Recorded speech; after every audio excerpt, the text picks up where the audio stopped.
Thank you, everybody, for welcoming me here. I saw that this was a restaurant, and I smelled the wonderful foods, and then I saw that it was also a comedy club, and I hate to inform you that I don't have any jokes for you tonight. So, thankfully, we had some already, and that's good news, because we're picking up a little feedback, right? I can hear it? All right. So, what I want to do is walk you through a little bit about what's going on, what happened, but more in an encouraging way, talk about what you as grassroots folks can do about it. I'm just kind of a country boy. I wore a nice suit today, but I'm from Everett, Michigan. I grew up there. It's got one stoplight. I don't know if you've been through. US 10 there, right on. Spring Hill camps, if people have been there, that's probably the reason why. I've caused some trouble at Spring Hill camps. So, but that's where I'm from. I went to college here in Michigan at a little school called Hillsdale College. And I went there to play baseball. Little did I know that it was this wonderful school. And I played baseball there and got a wonderful education at the same time. And after a very regrettable stint as a failed minor league baseball player, I kept getting fired. I think the polite way is to say released, but I got fired a lot. And so I'm counting the folks in the room, and if it's 110, I think I've probably been fired 110 times as a baseball player. So I had to find something else to do, and that's when I decided to go to law school. And so the good news is I haven't been fired as a lawyer yet, and so I've been doing a pretty good job. I've been doing it for about 17 years, so I'm still new, but I'm just dangerous enough to know that there are these higher ideals. When I first, as a brand new, I wasn't even a lawyer yet, as a brand new intern, I was sworn in the federal courthouse in Cleveland to uphold and defend the Constitution, where I worked for the summer. And I took it seriously. Again, I see the veterans here, they take their pledge seriously. I took my pledge seriously. And so it was easy for me to get involved in projects like the Amistad Project. Amistad is named after the slave ship. If anybody does their research, it's also supported by the Adams Bradford Covey Foundation. That's named after John Adams, the former president who intervened. Bradford, the kind of rope-a-dope country lawyer, kind of like me, that did such a good job for that case. And then Covey, the former slave himself, the immigrant who served as a translator. It's a wonderful story.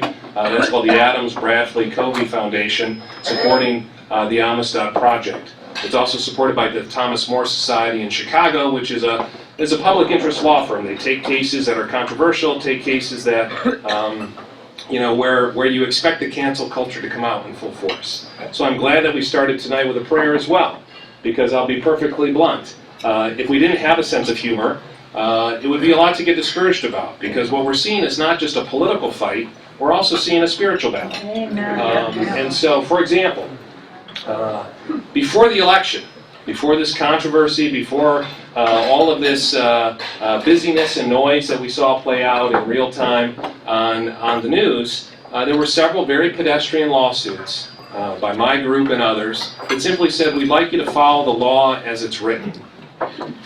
Now, you and I, that's not a very controversial subject. If the law is written, you should follow it as written. And if you don't, you get into lawlessness.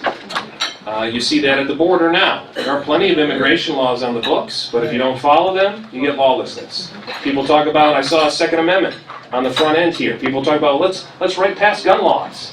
Well, how about you enforce the ones that are there and follow the laws as they're written, instead of using these things as political footballs or tools. If you don't like the way the law reads, go lobby your legislature. That's the way I learned civics at my small town, and that's the way I learned it in law school. But that's not what we're seeing. Instead, we're seeing these fights play out, and they're bloodbaths. They're brutal. So when I say that, let me tell you what kind of lawsuits we filed. There's a law on the books in Michigan right now that says that if you want an absentee ballot, you can get one for any reason. But you have to sign for it. Now, if I want to go pick up tickets at a minor league baseball game, and I leave them at will call, I've got to sign for those tickets. If I want to go pick up and I have reservations, and I want to pay for a party of 10 or 15 people, and I give them my credit card, what do? I sign for it. These are not controversial things. They're designed to do what? Prevent fraud. And what other laws on the books? You know, those are things that people hear and they see, and well, what does that mean? It's too abstract. Well, we knew 18 months before the election, 2 years ago, that those laws were not going to be followed. How do we know? Well, because the Amistad Project did real hard work. Phil Klein, the former Attorney General of Kansas, is an experienced investigator. He went through and started doing the hard work and the due diligence to find these things. I kind of came late to the party. You know, I was the Michigan guy to help out once they identified these issues. But he was looking at these controversial issues and found that Mark Zuckerberg and his wife gave about $350 million at first count. Now it's up over $400 million to groups like the CTCL. Have you guys heard of them? Yep. CTCL stands for the Center for Tech and Civic Life. Very innocuous founding group. Very innocuous founding name. Except they've been pouring money into private hands and private and local levels for the better part of 2 years now. And they did so to tip the scales. And I don't mean that to be controversial. I'm just telling you that's what happened. There's a federal law. It's called HAVA, the Help America's Vote Act. It's boring.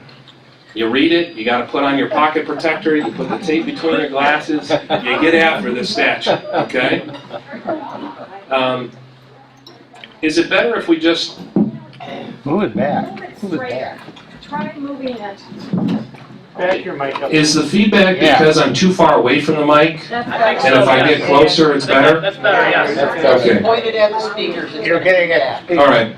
So what I'll do is I'll hang tight to it, and if you guys can't hear me, I do apologize. We'll work through it together. But HAVA, Help America's Vote Act, got passed shortly after the 2000 election. I'm also licensed down in Florida. I grew up in Michigan, but I had this crazy idea to get out of the cold, and I went down there, and I lived down there for about 10 years.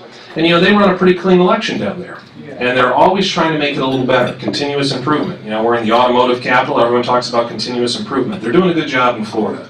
When you go in to vote, they check your ID, and if you've already voted someplace else, they know. If you voted absentee, they know. Why? Because they scan your identification. Controversial, I know.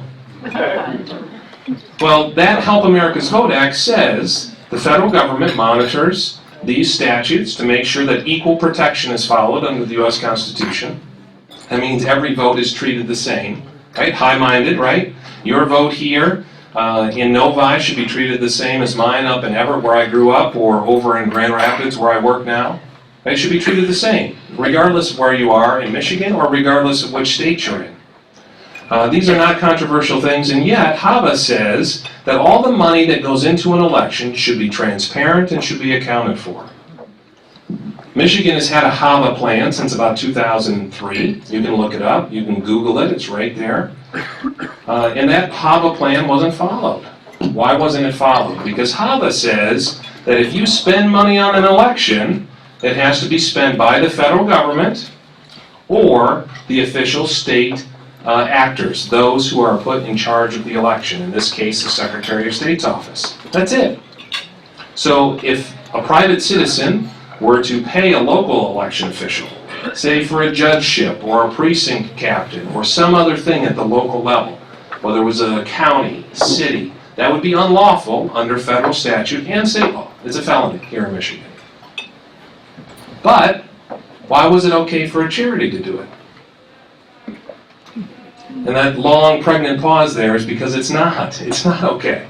So we filed a lawsuit that simply said all the money that goes into the election has to follow HAVA, it has to be accounted for, it has to be transparent, and it can only be spent by the state and federal officials that are named in the statute that says they can do it. There was no shortage of HAVA money.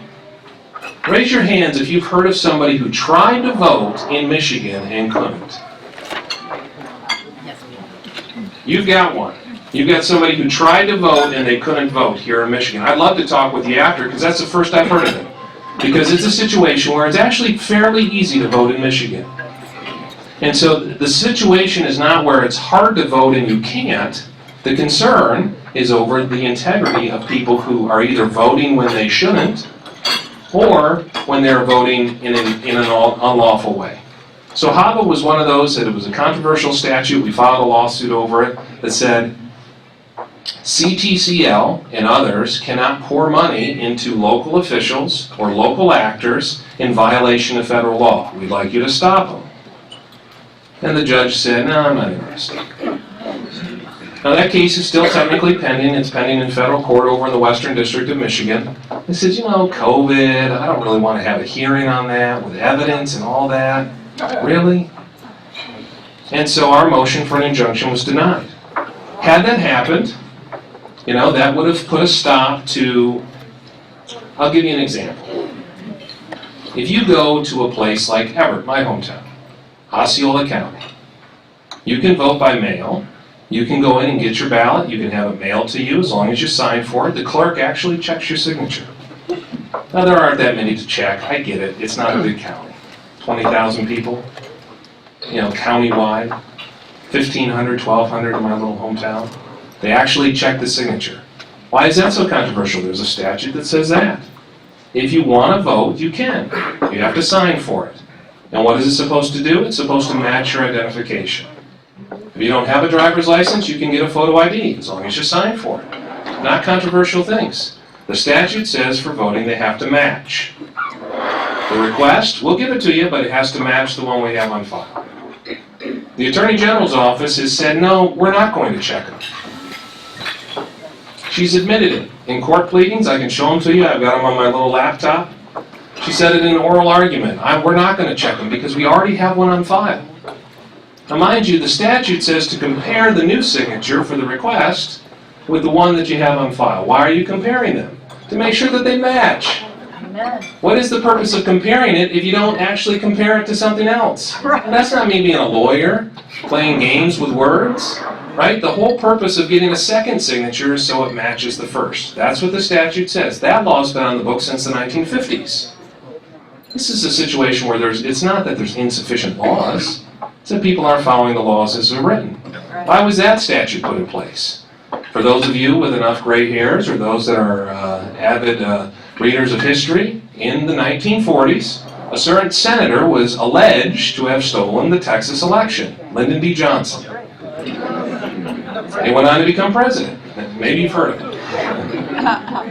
Well, several states, 30 of them in fact, went through and amended their statutes right after that. So from the late 40s through the mid-50s, they amended their statutes to include really basic protections, like a signature requirement for fraud. It's been on Michigan's books ever since. Now, is that controversial for me to say, I'd like your signature to match the one we have on file? Apparently it is. I've got an affidavit from the head of elections. His name's Jonathan Brader. He's a Democrat partisan. He always has been. He's admitted under oath that he did not check the signatures for at least 75,000 signatures in Michigan. Now that affidavit was filed about 2 months out from the election, in late September, early October. It's filed with the court. Now he said the number may change because people were continuing to register to vote and get ballots right up until the election itself. Allegedly, in a few spots, it even went after the election, but that's a different issue. But that number, at that time, admittedly didn't follow the statute, and no judge in the state of Michigan held him accountable. That was included in my filings with the Michigan Supreme Court that did not look at the issue on the merits. We lost 4-3. Justice Zara, who I worked for 18 years ago as an intern, wrote a dissent. Justice Markman, now retired, wrote a dissent. Justice Viviano wrote a dissent.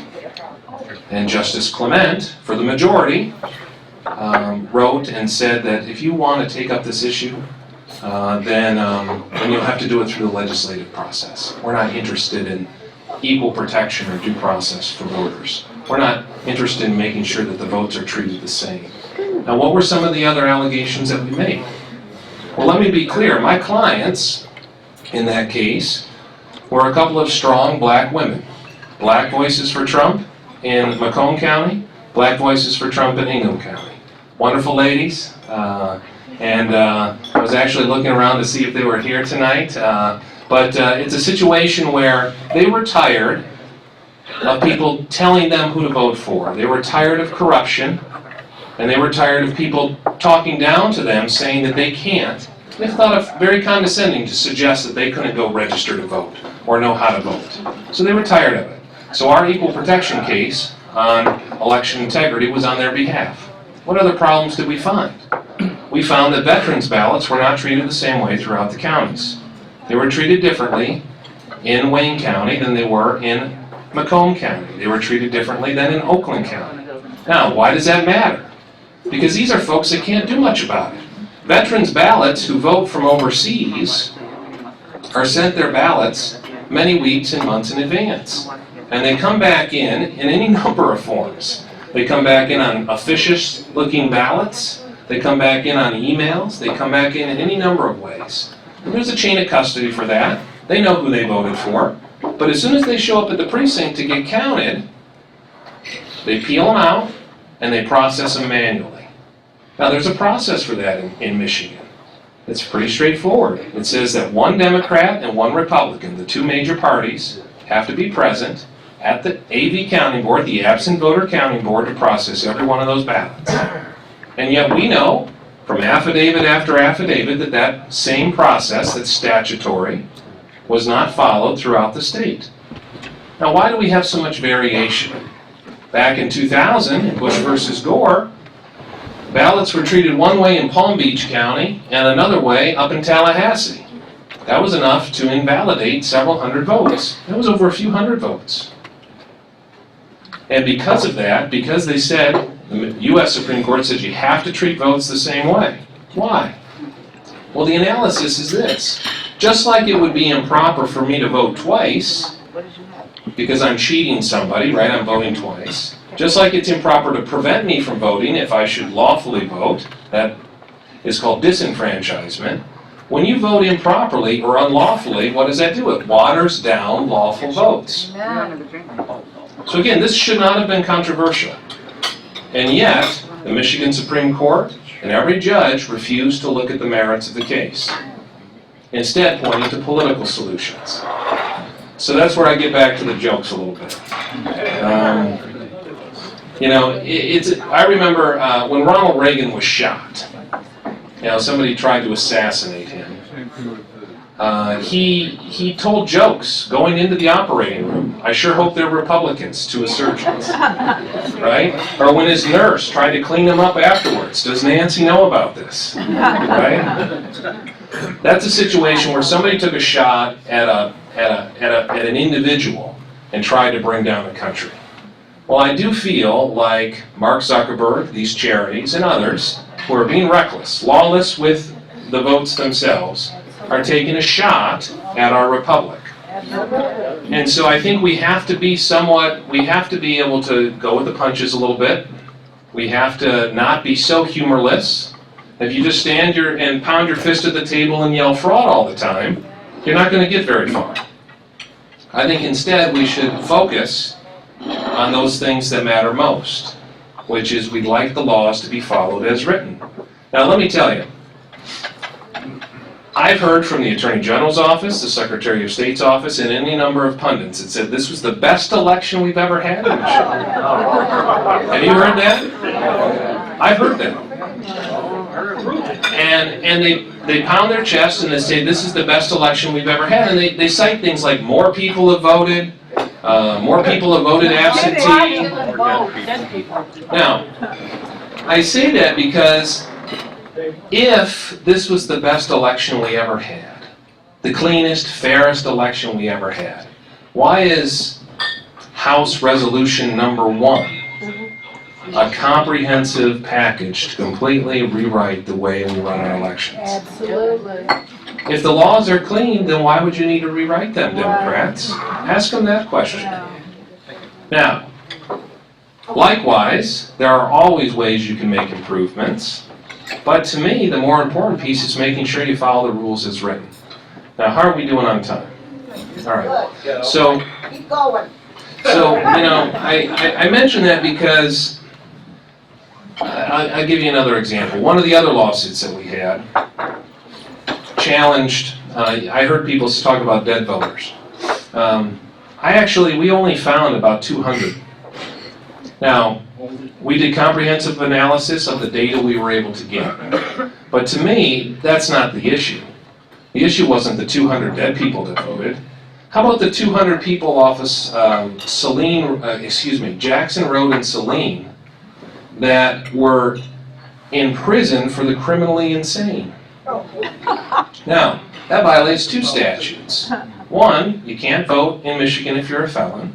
And two, if you've been removed of your rights because you've been adjudicated by a court, by a judge, due process, the works, criminally insane, you can't vote.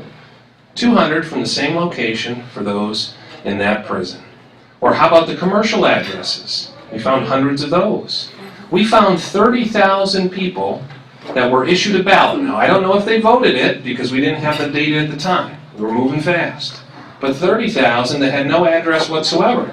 That violates a Michigan statute. Michigan statute says you can't use a P.O. box or a commercial building. You can't use your work address. You have to use your home address, your residence, where you actually live, and it has to be on file with the state when you do it. Is that controversial? It shouldn't be, but here we are. So the point I'm trying to make is we need to take some of this in stride, but we need to focus on the issues that matter most. To me, fraud cases are hard. As a civil attorney, I'm in private practice. I have lots of clients, and I've dealt with some pretty serious fraud cases over the years. That's one of the reasons I got involved in this. I've got an ERISA case, a pension case, that's been going on for 12 years. I've got another case where an estate was stolen millions of dollars.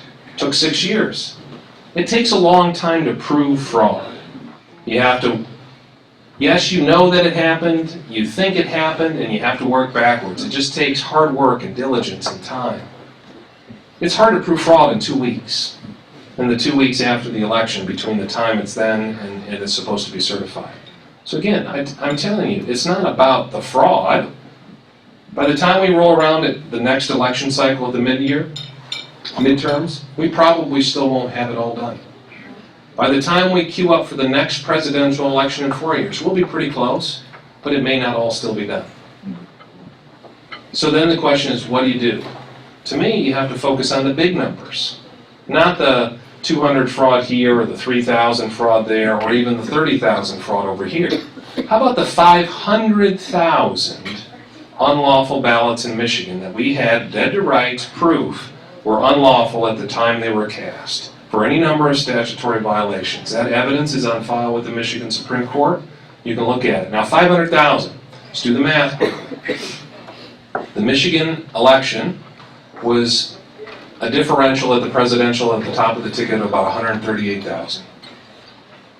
Now, 500,000 unlawful ballots. I can't tell you as I stand here whether those were ballots cast for Trump or for Biden, but I didn't fall off of a turnip truck either. So, that's unlawful votes. How many bad apples does it take to spoil a bunch? Some say one. Some say some critical mass. Some might say a statistically significant number. Well, I promise you, 10%, 9.8% of the entire votes cast in Michigan spoils the bunch. And if you drill down by precinct or county, it gets even worse. When you've got a situation where in some instances there are more votes than there are ballots, is that enough to invalidate the count in that location? That did not happen a single time in Michigan, even though there were precinct after precinct, absent voter counting board after absent voter counting board throughout the state that couldn't tally, couldn't count their own ballots. So they can't certify. That would be what I would suggest the law suggests. When it talks about a certification, what are you certifying? Are you certifying an illegality or an unlawfulness or a fraud? If you don't have the evidence to certify it, then I believe your responsibility is to not certify it. Now, people don't like that. People say, well, then that's going to keep all those people in that precinct from voting. Get your shit together, excuse me. You know, Livonia had more ballots cast than votes. The opposite issue. More votes than ballots, more ballots than votes. It shouldn't work that way either, folks. Same county, Wayne County, is a train wreck. Oh, yeah. This isn't a racial issue. This is a math issue. Now, what are some other problems? Other problems are things like when you've got these drop-off boxes. We call them Zucker boxes back in the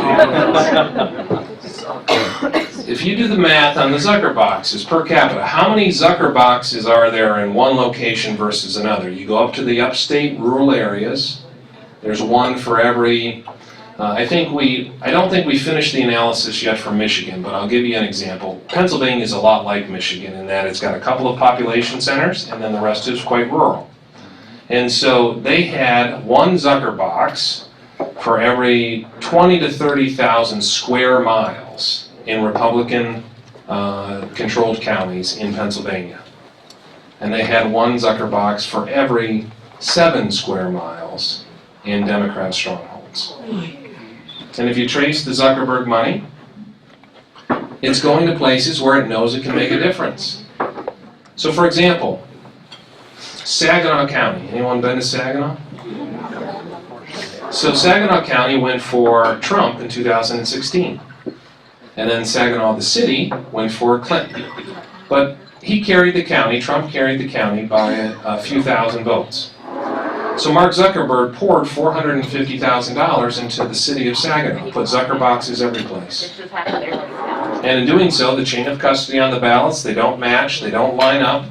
So votes were being dropped off in these Zucker boxes. They're supposed to be checked by the clerk and certified. They're supposed to be, by statute, compared against a signature that's on file. There's no evidence that that occurred the way it was supposed to. 3 or 4 statutory violations right there. Guess who won Saginaw County this past year? Joe Biden did by 300 votes. Maybe 400, I forget. But I think I did the math, and it worked out to be about $1,000 a vote. In other words, to swing that county and put it in the win column for Biden over Trump, it only cost him about $1,000 a vote. He bought Michigan cheap, folks. He put about $10 million to various counties in Michigan, various cities, municipalities, very strategic, very targeted. We've got the numbers, we've got the charts, we know exactly where the money was spent. Now, we don't know always what it was spent on. Those FOIA requests got denied. We've been asking, we'll be persistent, we're fighting for that information. But that's an example where if I told you you had a sure thing, what does that do? It encourages the very things that the statutes are designed to protect. Now, there was no shortage of clerks in Saginaw. There was no shortage of funds for absentee ballots. But then all of a sudden, this money just pours in. And then, lo and behold, it swings the column the other way. These are the types of integrity issues that I think everyone needs to be tuned into. And I'd be happy to share with you specific information, specific data. But I can tell you that didn't convince the leadership in this state. I had one-on-one meetings. I have a chart. I call it the little boy. And it shows where all $400 million is spent with every charity, every shell company. There's about 24 shell companies on there. And I showed it and rubbed it under the nose of our current leadership here in Michigan for the GOP. They weren't interested. They thought it might cause riots in the street. Now I can tell you, there will be riots because there is lawlessness, regardless of who is in the White House. In fact, the day after the election, there were riots in Portland and Seattle, just like there were before. So if you think that the socialists and the communists out there are going to stop just because a Democrat is in office, I got news for you. It's not. That's why this is a nonpartisan issue. That's why I say this is a cultural fight. I know that this group is, probably going to support certain candidates over others, but that's not the point I'm trying to make. The point I'm trying to make is culturally, if you don't stand up for what is true, if you don't stand up for integrity, if you can't take the vote seriously, then we don't have a republic. And so that's why I say these things, and again, it's kind of dour, it's kind of doom and gloom, and I don't like that. And so that's why I encourage you all to have some humor as you do it, get the facts as you support it. They're there. I'm happy to share them with you. I'll figure out a way to get them to Marion so that she can share them with the group. I have a hard time keeping up with my inbox as it is, but I'll figure out a way to get those repositories of information. We're still digging. The group I was involved in, Amistad, filed the key election challenges in Georgia, Pennsylvania, Arizona, Nevada, and Wisconsin. And Michigan was the biggest gap, but we also had the most illegality. Michigan did. Now the other states had their own issues. My favorite might be the indefinite confinement out of Wisconsin. So Wisconsin in 2012 and 2016 had about 40 to 60,000 people indefinitely confined, which is a statutory word they use for people who are in old folks' homes and couldn't go to the polls. Or if you're in the hospital, extended care or something, and couldn't go to the polls. And so they made provisions to allow people who were indefinitely confined to vote in Wisconsin. You know how many indefinitely confined people voted in Wisconsin in 2020? 130? I said 110%. A little more actually. Higher. It's like an auction, okay? Almost 500,000 people, almost 10 times the number, voted that were indefinitely confined. There are not that many people in Wisconsin, folks. Madison is small. Milwaukee's not that big. So one of our new challenges is in Milwaukee itself, where the election officials, who to the person's credit, they were a Democrat, but they weren't a partisan hack. They were a civil servant, and they saw the fraud, and they won out. And so they're kind of stuck in the middle now because it happened on their watch. But Zuckerberg showed up with his vans and his Zucker boxes and his money, and almost 500,000, 480 I think was the exact number and change, were the people who voted that were, quote, indefinitely confined. Now even, bless your hearts, but the original excuse was COVID. Now, ladies and gentlemen, 300,000, give or take, voted indefinitely confined in their primary. And then now, almost 180,000 more, 480, voted indefinitely confined in the general election. I got news for you, COVID is temporary. And you either recover for it or you're dead. So either way, those people shouldn't be voting again. The numbers just don't work. You can ask any demographer, you can ask PhD statisticians, we did. The numbers don't work. That's another example of lawlessness. We saw the different rules being broken in different states. That's why Texas sued the state of Michigan. You might have read about that one. Yeah. Supreme Court didn't take that one up. But the reason why Texas sued Michigan was because Texas said, you're not following your own laws. Amen. And because you're not following your laws as written, you're watering down Texans' votes. Right. That's right. Now that suit was dismissed for lack of standing over a strong dissent by Clarence Thomas, the only good justice I think out there right now. He gave my commencement speech in college and in law school, and so it's a situation where the good people out there are few and far between. But most people don't want to be a party to something they know just smells wrong, smells rotten. They don't want to be a party to a fraud. So I think the approach is if you can do it with a smile, if you can do it with good humor, I think you can say, look, we can all agree, right? We don't want riots in the street. What are those? Lawlessness. First Amendment says right to assemble, peacefully protest. Right? That doesn't mean riot and loot. We can all agree that every lawful vote should count, can't we? But then we should also agree that unlawful votes should not count. Somebody shouldn't be able to vote twice. Somebody shouldn't be able to keep me from voting if I'm lawfully registered to do that. Lawful votes should count.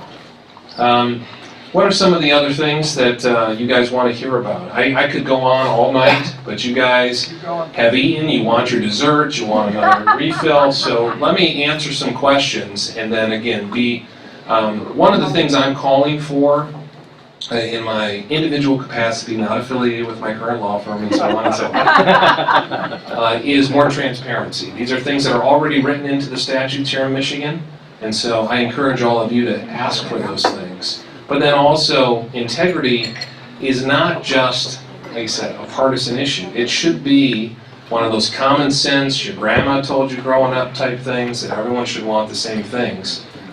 And that's part of living in community, part of living in civilized society. So with that, I'll turn it open for questions, and I'll stay, and if you guys need to go, you do your thing, but I'll answer them all. So back in the corner. What have you found with the Dominion voting machines? All right, so that was one of the few lawsuits I was not involved in, but the Dominion voting machines that were seized up in Antrim County, I know the experts, we use some of the same experts. I've talked to the lawyer, I talked to him before he filed his original lawsuit. And I think he's doing a pretty good job.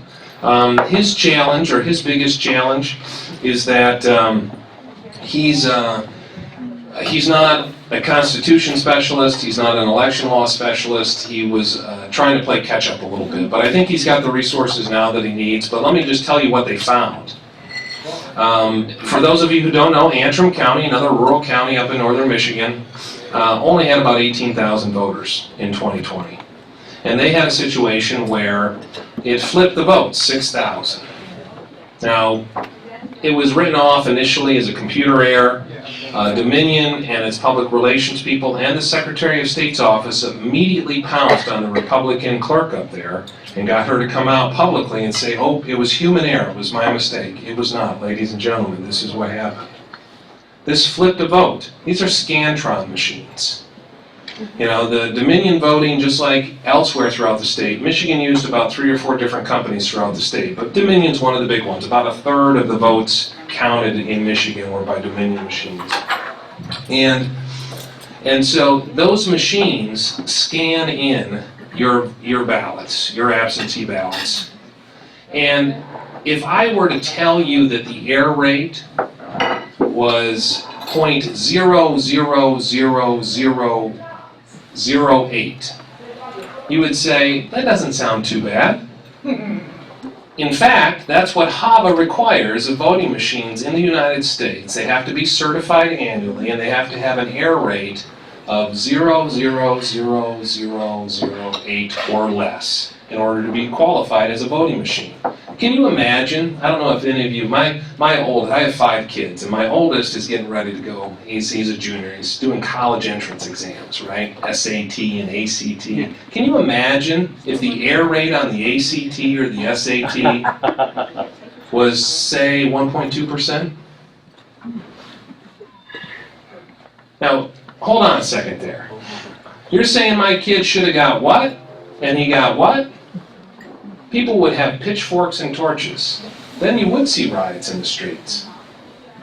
And yet that's exactly what happened in Antrim County, where because of a bubble error and a software error, it moved votes for the top of the ticket 1 spot over. And what did that do? It had the effect of moving votes for Donald Trump to Joe Biden. And it also had some downstream or down ballot effects as well. But the error rate was about 1.2%. Some 8,000 times higher than it was supposed to. And you're saying, well, they caught it.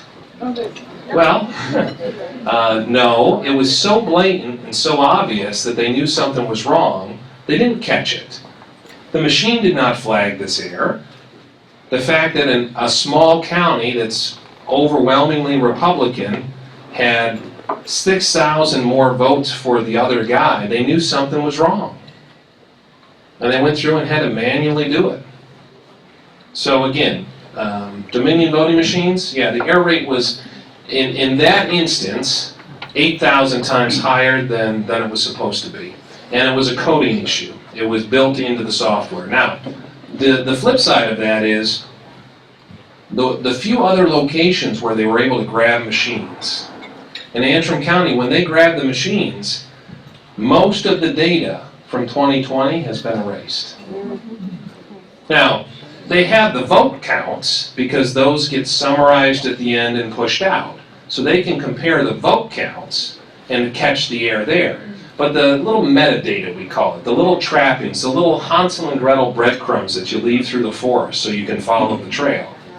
2020 was deleted intentionally by Dominion and officials at the Secretary of State's office. 2016 and 2012 were still sitting there.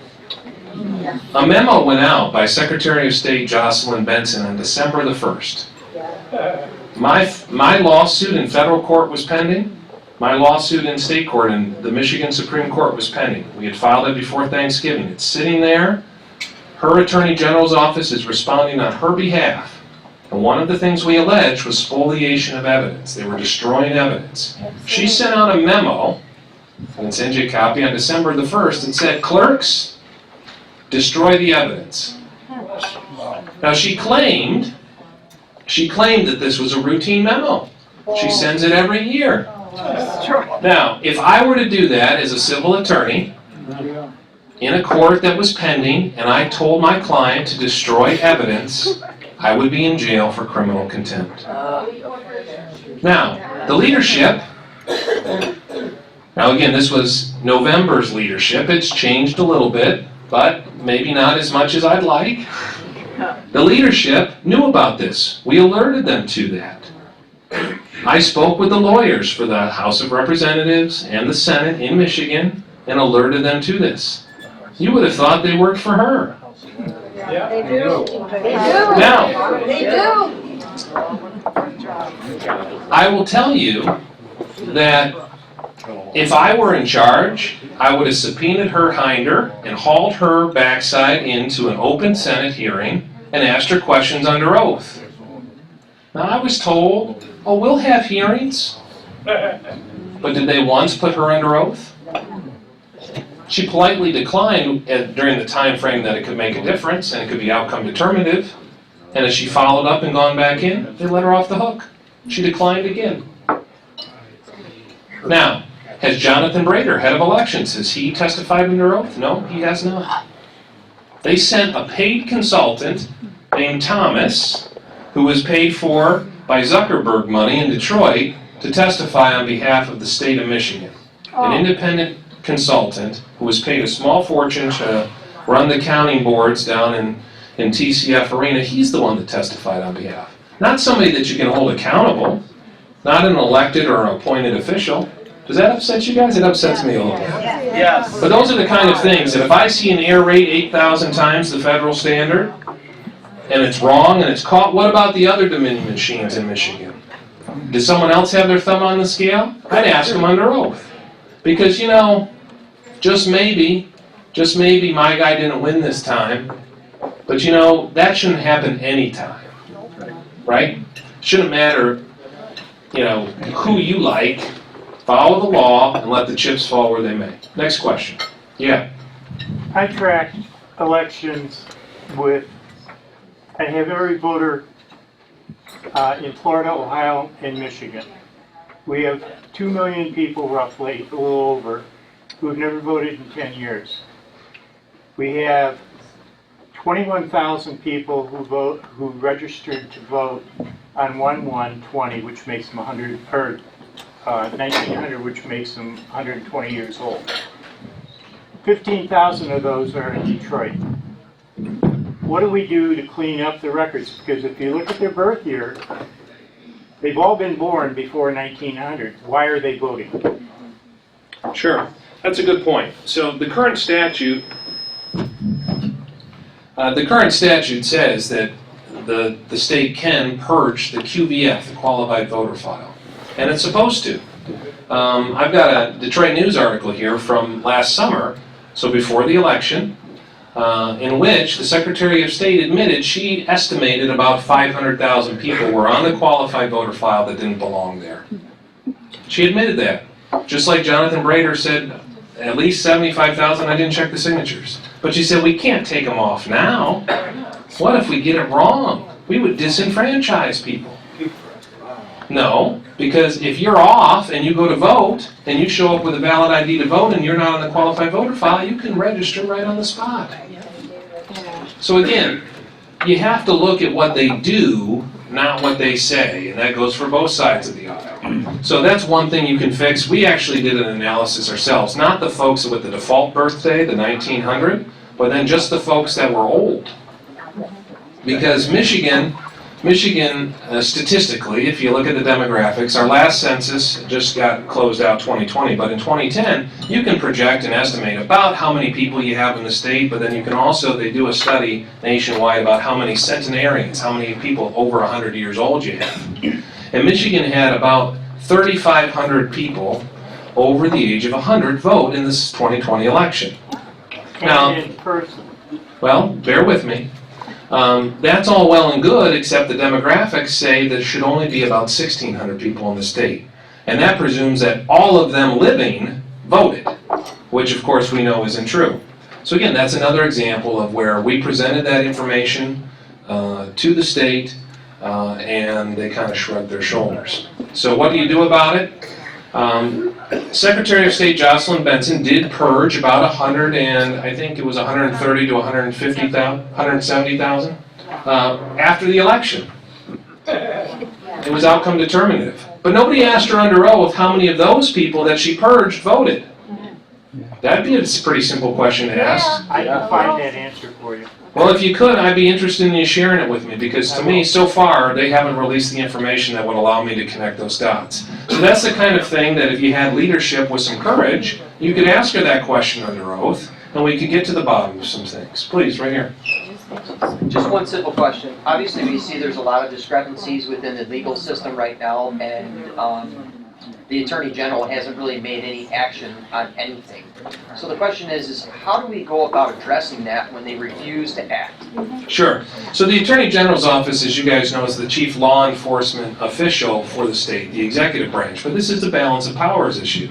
So you remember, constitutionally, the legislature has plenary power under the U.S. Constitution. That means basically absolute power. The only thing they can't do is violate the Constitution.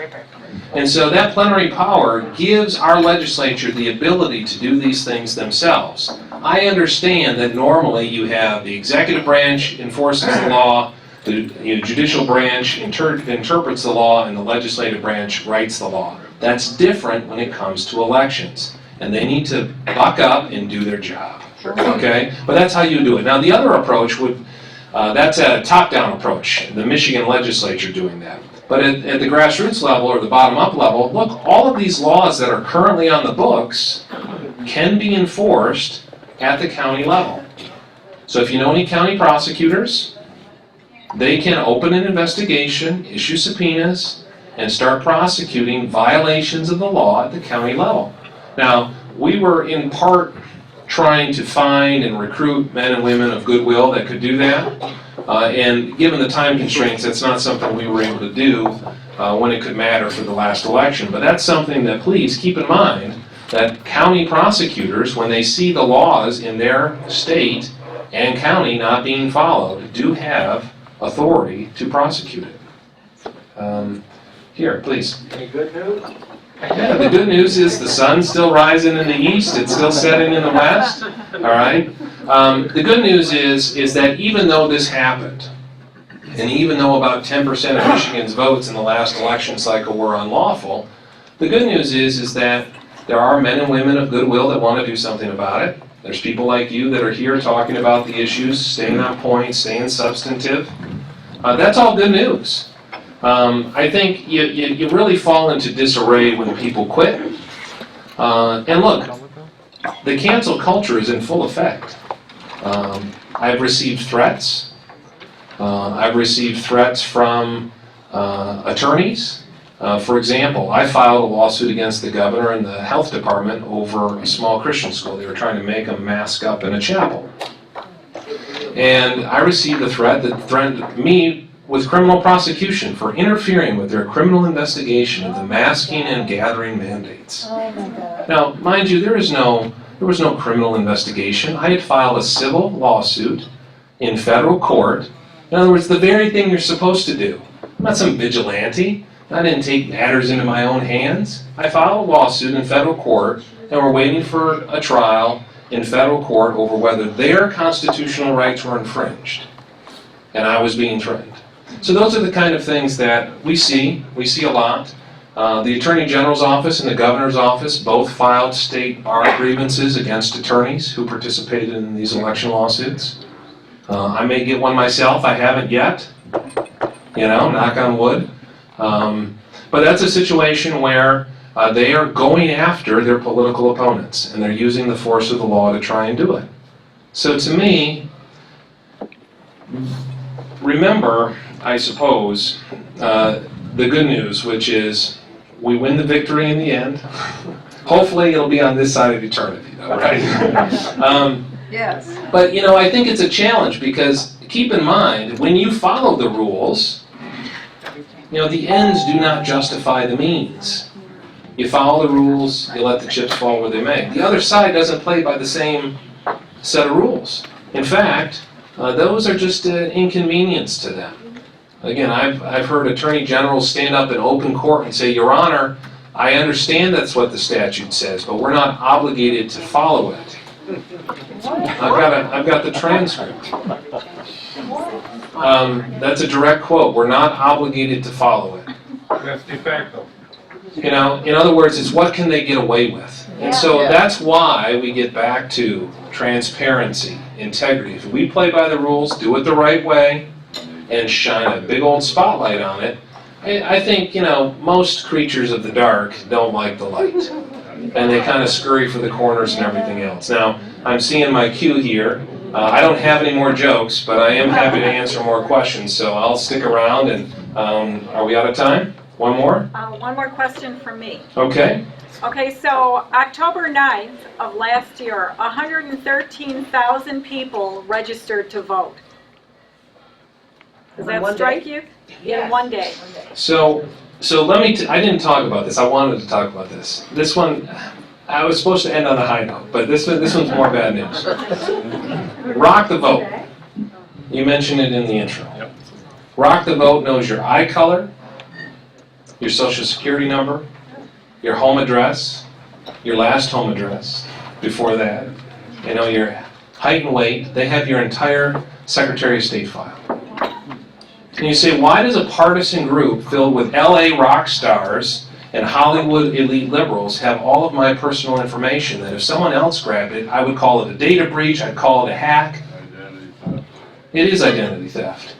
And they have that information and was given to them for free with a no-bid contract by the Secretary of State. I have a copy of the agreement. Can we sue her? Why can we sue her? Courts are in on it. I mean, I don't know how this. Courts are in on it. So I tell you that, not to upset you, but just to tell you that's, right now, Rock the Vote has your information. Now why is this particularly sinister? Because to the extent they were doing something that was valuable, trying to find somebody who hadn't voted in 10 years and maybe say, hey, wouldn't you like to engage in the civic process? Right? The problem is they had real-time access to the qualified voter file, including not just on October 9th when over 100,000 people registered on that day, but they had it on Election Day itself and the 2 days following the election in which the qualified voter file was updated in real time.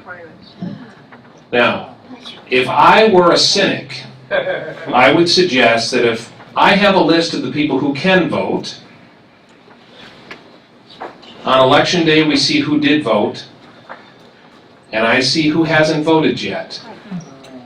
In theory, I could say, give me 50,000 ballots, we can backfill. Now that would be a fraud, and there just happens to be 50,000 ballots missing from the clerk's office in Washtenaw County. I learned that from the clerk over in Kent County. Now remember, at the end of election night, what do? You add up all the ballots cast. You compare that to the number of votes. You subtract out from that the ballots that were spoiled. Oh, this one got jammed in the machine, or this was a veteran's ballot that we had to throw out and manually put in. And then you compare that to the actual tallies. And then at the end of the night, you should have, they're numbered, they're serial numbered, the number of votes, ballots left over, and it should all reconcile. How many counties and precincts in Michigan actually reconciled that full audit? As of right now, there's not been confirmation that any of them did, but I know anecdotally that many of them tried. But that's not that complicated.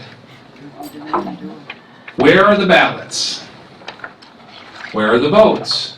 Those things should match. So those are the types of things that, yes, it upsets me greatly. And that was just one day. And the reason why that day got flagged was because it was over 6 figures. But all of that information hasn't been released yet, so we can't compare that to some of the back-end work and the statistical analysis needed. Now, we have a lot of the information. Like I said, I had 2 PhDs working on some of the numbers. I had 2 other PhDs, so 4 total working on another batch of numbers. They did a pretty good job for me. But again, this was just on what we had, and the Secretary of State was not forthcoming. Like I said, she was destroying evidence and other things. So it's a messy situation, but I encourage you strongly to talk to your leadership, get them out there. They're the only ones that can fix it. Constitutionally, is only the Michigan State Legislature is the only group that can fix this. Get them off their backsides. Yeah. Don't let them just tell you they're going to do it. Make them actually take the actions. Know people by their fruit.